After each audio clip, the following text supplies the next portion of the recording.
Muy bien.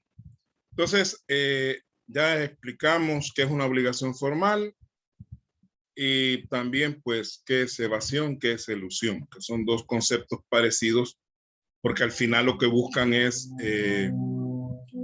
pagar menos o no pagar una determinada obligación tributaria, pero con la diferencia que la evasión es hacerlo de manera ilegal, es decir, violando la ley, y la elusión es aprovechándome de la ley para poder eh, lograr mi objetivo, como el caso de los famosos viáticos y los gastos de representación.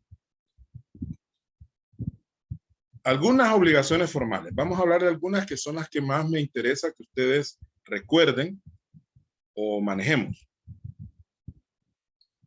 Primero, la inscripción, que esto sí tiene que ver con precisamente con el trabajo que ustedes me iban a mandar hoy, me van a mandar hoy, que ya recibí uno, ¿verdad?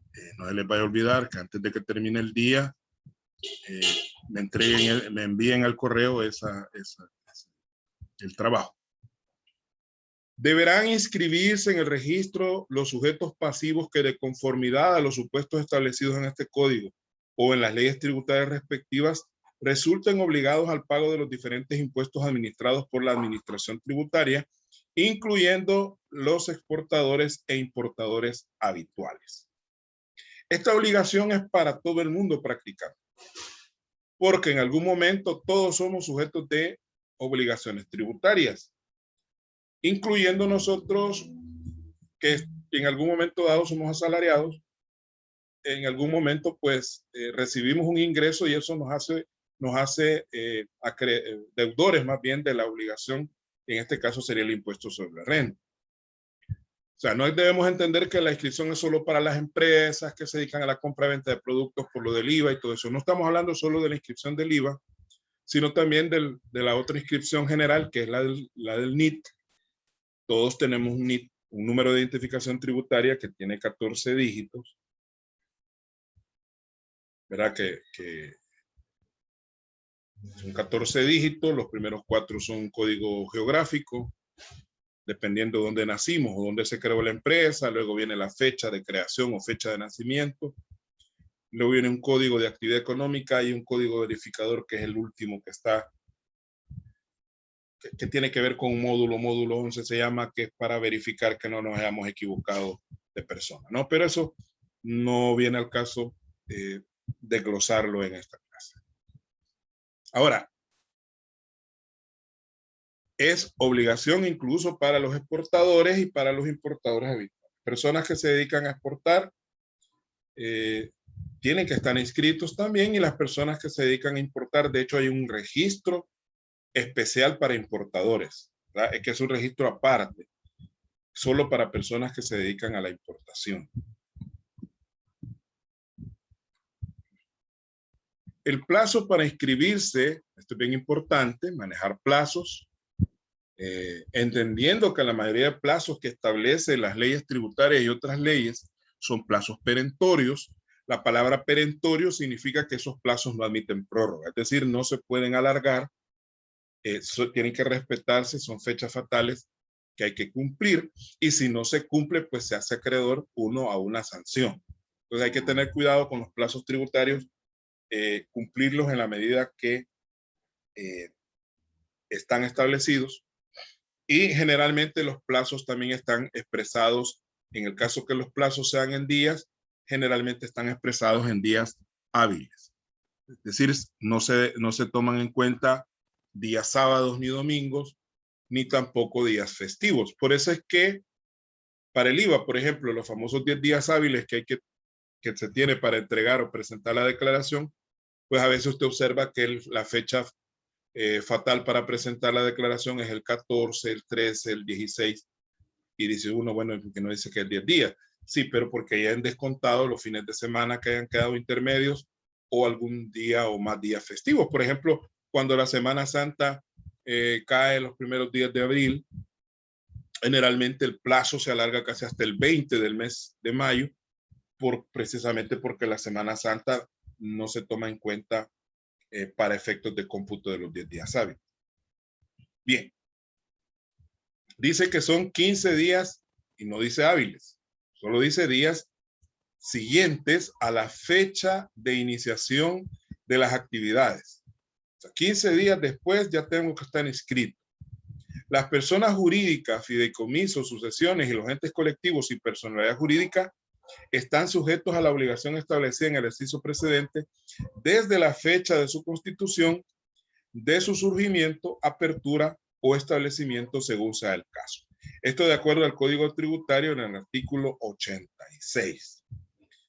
Ya sabemos que son las personas jurídicas, ya las definimos al principio. Ahora, un fideicomiso es un fondo que es creado por una entidad o una persona, que en este caso se le llama fideicomitente, es la persona que da la plata. Hay uno o más beneficiarios que son los que van a recibir la plata en algún momento, que se le llama fideicomisarios, y hay generalmente una institución bancaria que es la que maneja el fideicomiso, que se le llama fiduciario, ¿verdad? Esto para aclarar un poquito el concepto de fideicomiso. No es más que un fondo que una persona llamada fideicomitente entrega a una empresa, en este caso generalmente un banco, que se le llama fiduciario, que se va a encargar de invertirlo en un proyecto específico o dárselo a terceras personas, que se les llama fideicomisarios. Y las sucesiones, pues que son las herencias que van a ser, que están en proceso de ser aceptadas. Es decir, durante todo ese tiempo, desde que se muere la persona hasta que los herederos reciben la plata, que pueden ser años, pueden pasar años en ese proceso por pleitos que hay entre los mismos herederos. Entonces hay un albacea, que es la persona que va a manejar ese dinero mientras no se reparta. Entonces a eso se le llama sucesión. Ya no es ni la persona que falleció ni los herederos, sino que es la sucesión, ¿verdad? Y el responsable de la sucesión, pues generalmente es el albacea, que es la persona que administra los bienes antes de que sean distribuidos. Y los entes colectivos y personalidad jurídica, pues son esas sociedades de hecho que a veces usted crea negocios, usted compra, vende y todo, pero no hay un documento formal donde se haya llegado al acuerdo de crear el negocio. Siempre están obligados, ¿no? Están sujetos a esa obligación de inscribirse desde la fecha de su constitución, de su surgimiento, apertura o establecimiento.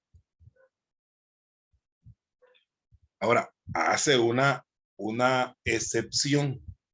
Quienes no están obligados a inscribirse, ¿verdad?, en el registro, los sujetos excluidos como contribuyentes de acuerdo a lo dispuesto con el artículo 28 de la ley de impuesto a la transferencia de bienes muebles y a la prestación de servicios, conocida como ley de IVA, a menos que hagan uso de la opción para asumir la calidad de contribuyentes que establece el artículo 30 de la referida ley. El artículo 28 excluye a aquellos contribuyentes que tengan cierta cantidad de activos, que son 10,000 colones, o vendan menos de 50,000 colones en el año.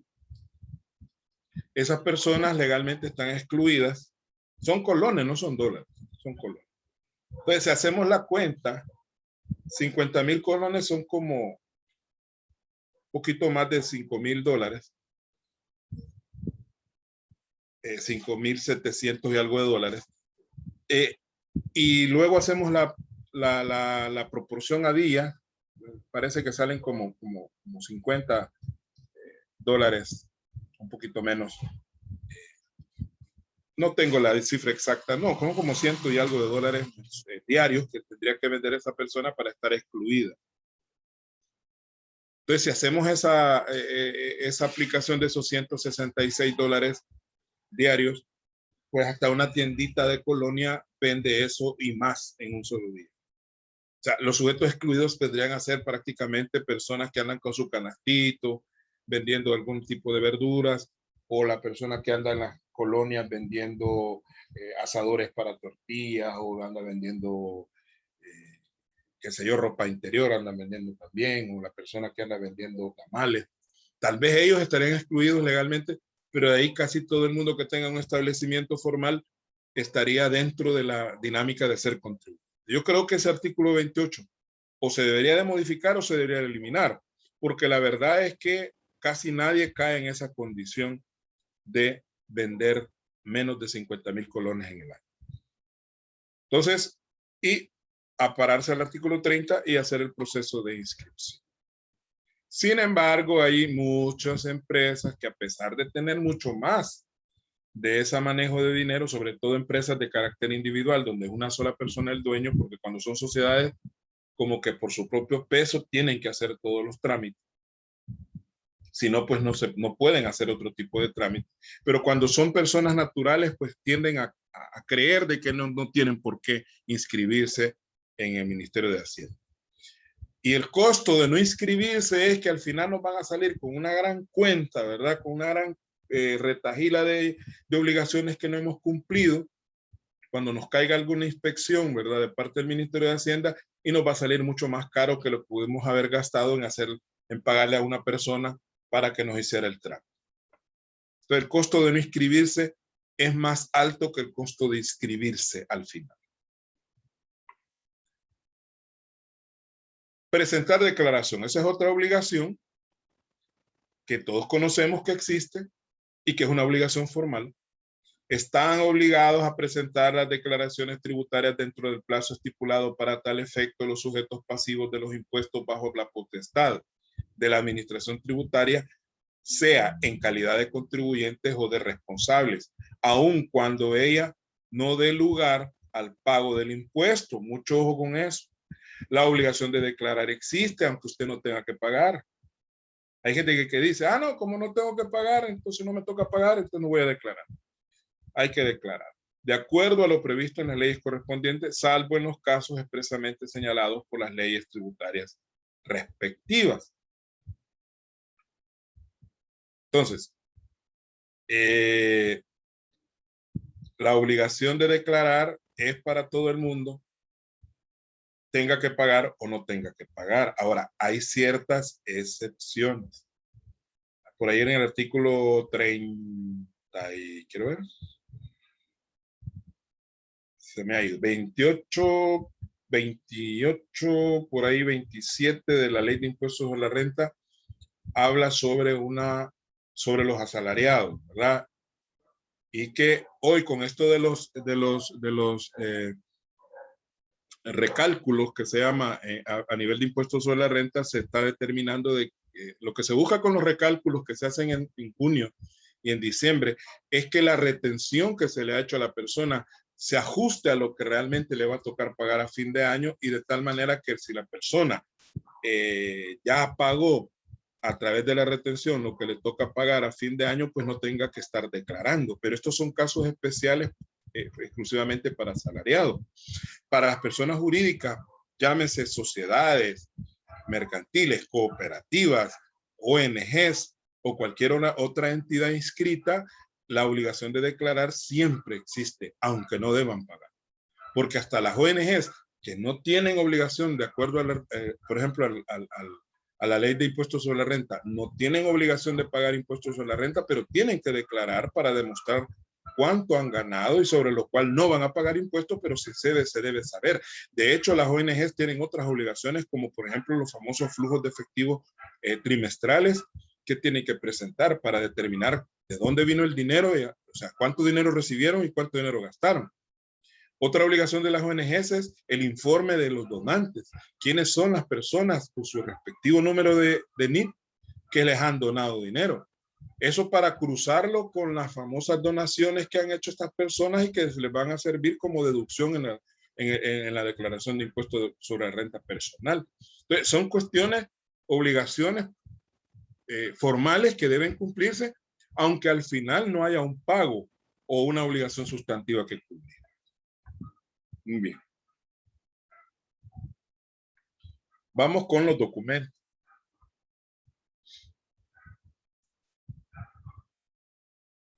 Fíjense que sí, vamos a retroceder un poco. Contribuyente y responsable, esto lo tenía en la otra, vamos a ver. A veces uno se traba todo porque el miedo que vaya a salir algo mal, ¿verdad? Pero tengo la otra presentación Vamos a usarla ahorita. Ahí está la obligación jurídica tributaria. Esta es de otra, esta sí la di en derecho tributario, cuando di derecho tributario. Algunas cosas son las mismas. Ahora, habla de responsables y de contribuyentes. Aquí tiene que quedar claro esto, ¿no? ¿Qué diferencia hay entre un contribuyente y un responsable? Obligados por deuda propia, contribuyentes. O sea, los contribuyentes son obligados por deuda propia. Son contribuyentes quienes realizan o respecto de los cuales se verifica el hecho generador de la obligación tributaria, es decir, la persona sobre la cual recae la obligación de pagar el impuesto. Los contribuyentes tienen a su cargo la obligación sustantiva y todas las obligaciones formales establecidas por las leyes tributarias. Es decir, una persona como contribuyente de hecho es obligada a pagar sus impuestos y a cubrir todas las obligaciones formales que las leyes le establezcan. Pero hay otros que se llaman obligados por deuda ajena o responsables. Se considera responsable quien aún sin tener carácter de contribuyente deba por disposición expresa de la ley cumplir las obligaciones atribuidas a este. Es decir, no es el contribuyente propiamente dicho, pero tiene la obligación de cubrir sobre todo las obligaciones formales y en ciertos casos obligación sustantiva de los que sí son contribuyentes. ¿Cómo así? Bueno, ejemplo, si usted es menor de edad, pero usted ha heredado una cantidad, un patrimonio, como usted es menor de edad, no tiene la capacidad legal de poder cumplir con sus obligaciones, pero se supone que usted tiene un tutor o curador, que es la persona que se hace cargo de esos bienes mientras usted llega a su mayoría de edad. Entonces, esa persona que lo representa, en este caso al menor de edad, es un obligado por representación, es un responsable de las obligaciones del menor de edad, a nombre de él. Lo mismo los representantes legales de las sociedades. El contribuyente es la sociedad, pero ¿quién es el que tiene que hacer valer esas obligaciones de la sociedad? El representante legal, es decir, la persona que ejerce la representación legal se vuelve responsable a nombre de la sociedad. Eso para poner algunos ejemplos. Otro ejemplo es cuando a usted en la empresa le pagan su salario y le hacen una retención de impuestos sobre la renta. ¿Quién es el contribuyente? Usted, porque es su dinero, pero es la empresa la que se vuelve responsable a través del representante legal de la empresa de hacer llegar esas retenciones al Ministerio de Hacienda. Entonces ahí ellos son los responsables y usted es el contribuyente. Y cuando usted mismo, por su propio medio, usted como contribuyente hace su declaración y todo lo demás, usted cae en las dos calidades, ¿no? Es contribuyente y al mismo tiempo es responsable de sus propias obligaciones. Entonces, ya habiendo aclarado eso, de que cuáles son los contribuyentes y cuáles son los responsables, volvemos al otro tema.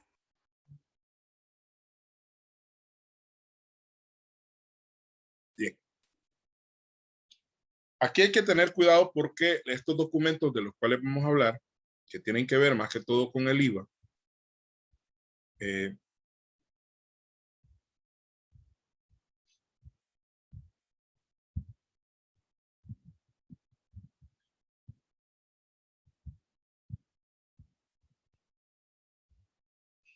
han ido sufriendo una serie de modificativas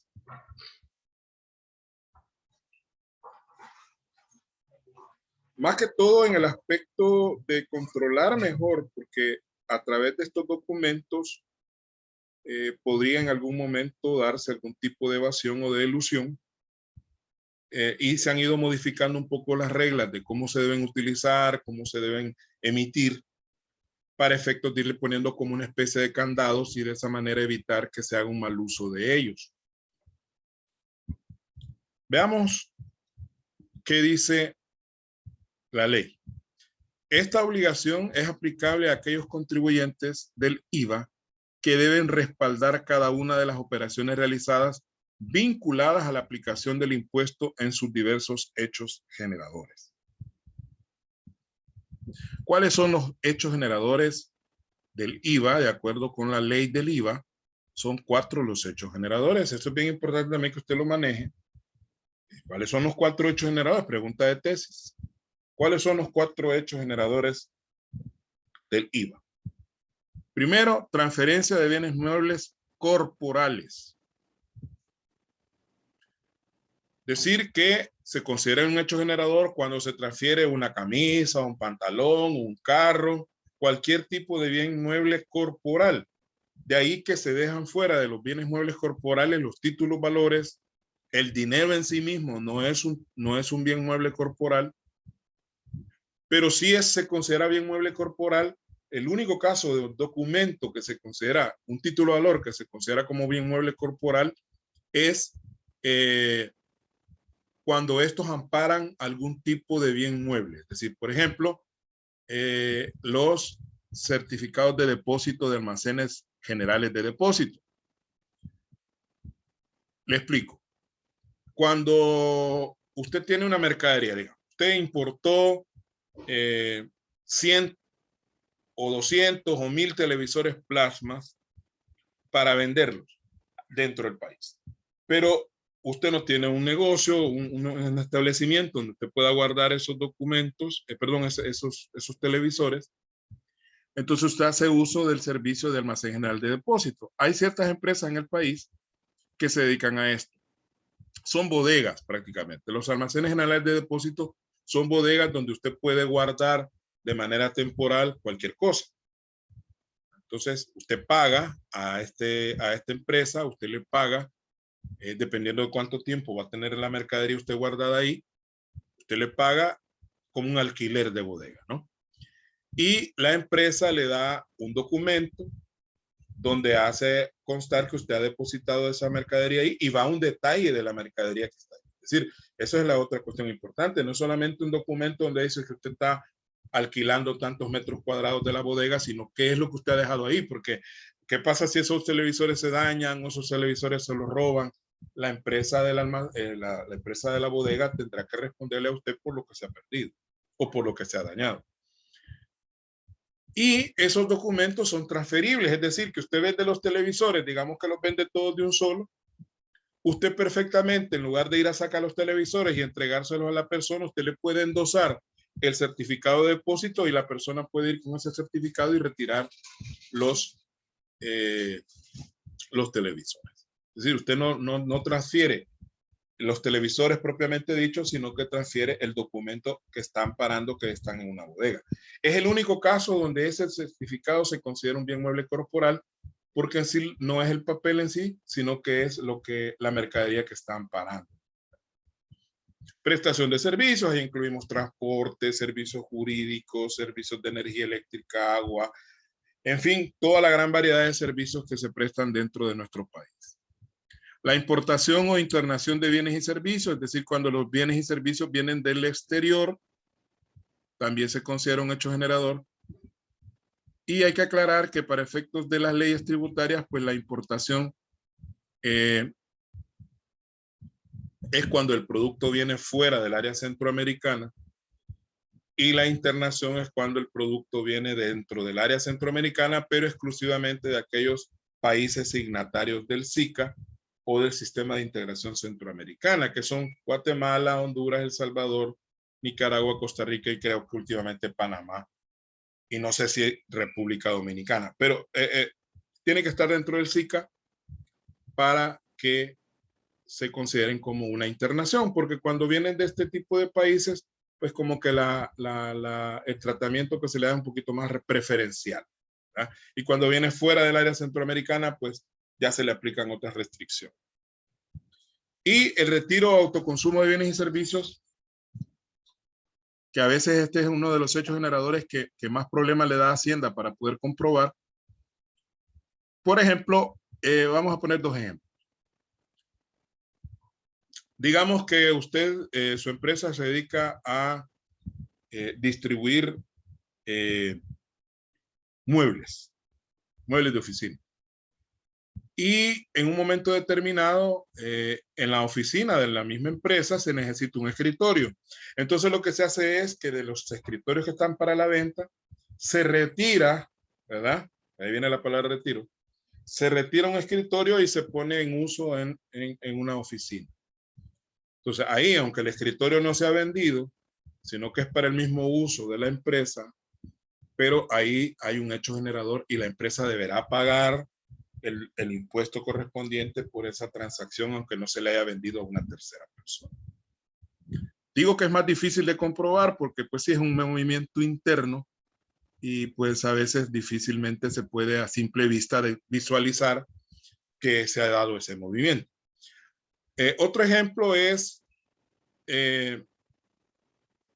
cuando digamos que la empresa quiere regalarle algo a los clientes como para motivarlos a comprar el producto. Entonces empezamos a regalar, qué sé yo, muestras de algún producto que se vende dentro del mismo almacén.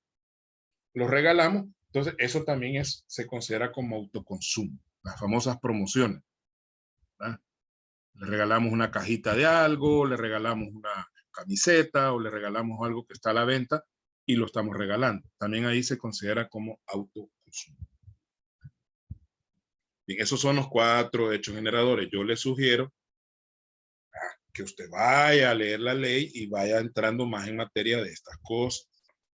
Porque si no le entramos a lo tributario así de esa manera, de frente y con todo, pues ahí vamos a ir dejando como materia pendiente esta parte. Porque a veces, a pesar de haber llevado la materia, tenemos dudas, ¿verdad? Entonces hay que tener cuidado con esto. ¿Qué documentos son los que normalmente se utilizan en el manejo del impuesto al valor agregado? Tenemos el comprobante de crédito fiscal, la factura y sus variantes o sustitutos, vamos a hablar de eso, la nota de remisión, la nota de crédito, la nota de débito y el comprobante de retención. Esos son los 6 documentos básicos, porque hay otros que no son básicos, sino que son derivados, que se deben utilizar para manejar el impuesto al valor agregado y que usted debe tener claro cuál es el propósito de cada uno de ellos y cuáles son las reglas que rigen la forma en que se deben mandar a hacer y cómo se deben utilizar. Antes de entrar en materia, bueno, no, sigamos. Después vamos a hablar de eso. Bien. Comprobante de crédito fiscal, conocido cariñosamente como CCF. Este documento es emitido por el vendedor, es decir, hay que aclarar quién lo emite, es el que vende, nunca el que compra, independientemente de que el que compra sea un contribuyente inscrito, pero lo va a emitir el que vende siempre. Y se utiliza para respaldar las ventas de bienes y servicios a contribuyentes debidamente inscritos. Solamente cuando le vendamos a contribuyentes debidamente inscritos, les vamos a emitir este documento. Si la persona no es un contribuyente debidamente inscrito, para eso estará la factura o sus respectivos sustitutos. ¿Y qué es un contribuyente inscrito? Alguien que tiene un documento, un carnet, que se le llama NRC, ¿verdad? O sea, número de registro de contribuyente. Ese es el documento que la persona debe poseer para comprobar que es un contribuyente. Y por lo tanto, si nos muestra ese documento, entonces con toda libertad nosotros le podemos emitir un comprobante de crédito fiscal. El comprobante de crédito fiscal se caracteriza porque en él debe consignarse la información que identifica al cliente. Es decir, es un documento donde debe, fíjese bien, porque muchos no lo hacen. Y ahí tenemos nosotros que asesorar bien al cliente en cuanto a si es posible darles una capacitación al personal de ventas, que pueden ser cajeros, pueden ser vendedores, sobre todo a las personas que se encargan de llenar estos documentos, darles una capacitación sobre cómo deben hacer el llenado de estos documentos para evitar posibles observaciones en el futuro con respecto a estos documentos. ¿Y qué debe llevar? Bueno, el comprobante debe llevar el nombre de la persona o o empresa a la cual nosotros le estamos vendiendo, el NRC de esta persona, la dirección de la persona o empresa, el giro, o sea, a qué se dedica, las condiciones de pago, si son al crédito, son al contado. Entonces, es una información un poquito más estricta o completa que debe llevar el documento. Además de lo que acabamos de mencionar, el impuesto aplicado debe desglosarse. Eso es una característica del comprobante de crédito fiscal con respecto a la factura, y es que debe desglosarse el impuesto, es decir, debe aparecer de manera separada al precio de venta. Debe ver el valor neto más el IVA y el total. Entonces, si el precio está expresado con todo el IVA, es decir, más IVA, debemos desglosarlo dividiéndolo entre 1.13, y al dividirlo entre 1.13 nosotros obtenemos el valor neto. A eso le volvemos a aplicar el 13% y nos va a dar el IVA, lo sumamos y nos da el valor total. Ahora, ¿cuántos se deben emitir? Bueno, se debe emitir en original y 2 copias como mínimo. Un original y 2 copias como mínimo, lo cual significa que pueden haber más copias dependiendo si la empresa considera necesario tener más copias. Pero legalmente debe ser un original y 2 copias. ¿Y cómo se deben distribuir estos, el original y las copias? Bueno, vamos a ver cómo se distribuyen. Dice que el original es para el cliente. Ojo con eso. Al cliente debemos darle el original. ¿Por qué? Porque si el cliente es en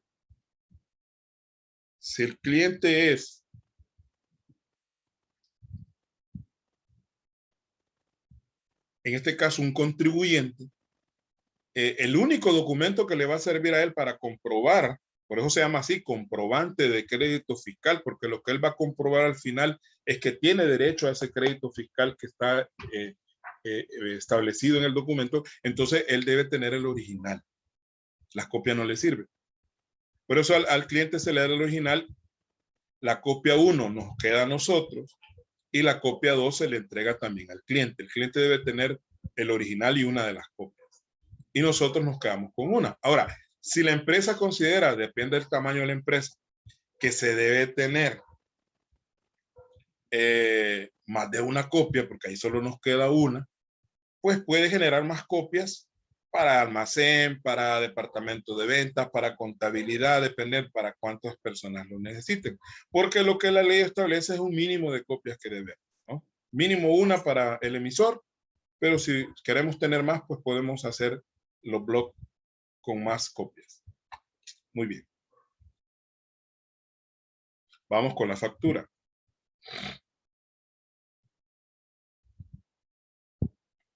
Este documento es emitido por el vendedor y se utiliza para respaldar las ventas de bienes y servicios a los llamados consumidores finales y en general a cualquier persona que no está registrada como contribuyente. Nosotros debemos asumir que si una persona no tiene el número de registro, asumimos que es consumidor final. No siempre es así.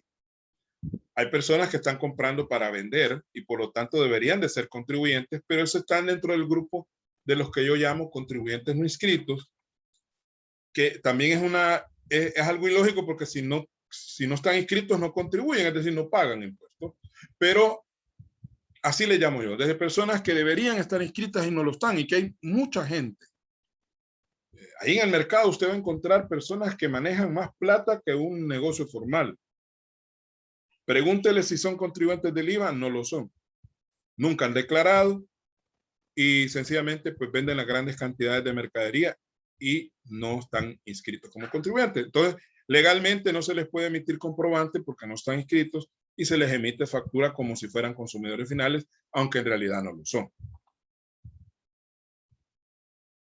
La factura se caracteriza porque no requiere consignar información detallada del cliente, sino que basta con el nombre. Es más, a veces ni el nombre le ponen. Entonces, la factura no tiene tanta información como el comprobante de crédito fiscal, ¿verdad? El comprobante de crédito fiscal tiene mayor cantidad de información, referente al cliente. Además, el impuesto aplicado va incluido en el precio, ya que no es necesario desglosar. Otra característica, quizás la más importante de la factura, es que el IVA va incluido dentro del precio. ¿Por qué va incluido dentro del precio? Porque la persona que está comprando, en este caso este cliente, al ser consumidor final, entre comillas, no tiene el derecho de reclamar este crédito fiscal al Ministerio de Hacienda a través de su declaración.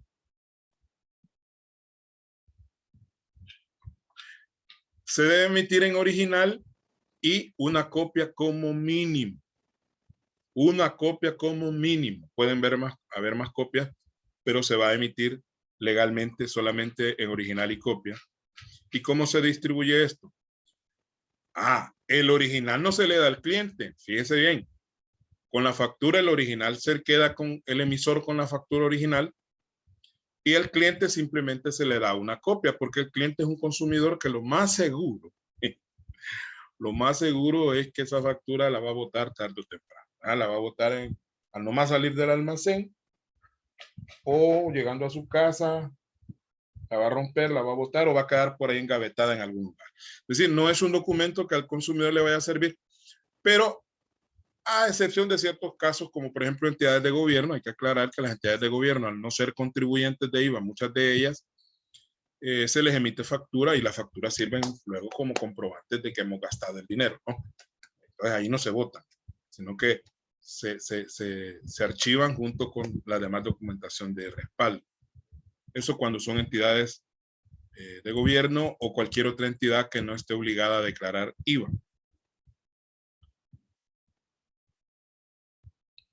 Vamos a llegar hasta ahí, jóvenes. Ya se nos está acabando el tiempo. Espero que me envíen el documento y que estamos pendientes y vamos a seguir con este mismo tema la próxima clase.